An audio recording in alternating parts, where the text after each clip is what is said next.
Hello guys, আমার কাছে আছে একটা বড় পার্সেল যেটা আমি আগের থেকে আনবক্সিং করে রেখেছি।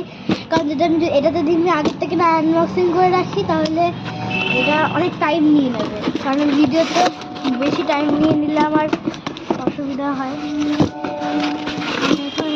খুলে নিয়েছি।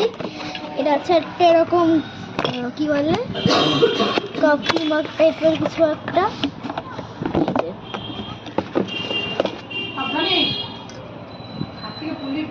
এখান থেকে এটা হয় এরকম, দাঁড়াও, এই দেখো, এটা হচ্ছে এরকম করে খুলতে হয়।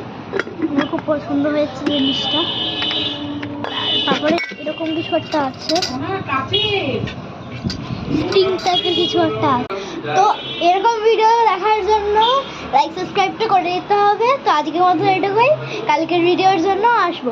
কালকের না, আজকে নতুন ভিডিও নিয়ে আসবো। তো আজকের মতো এটুকুই, টাটা।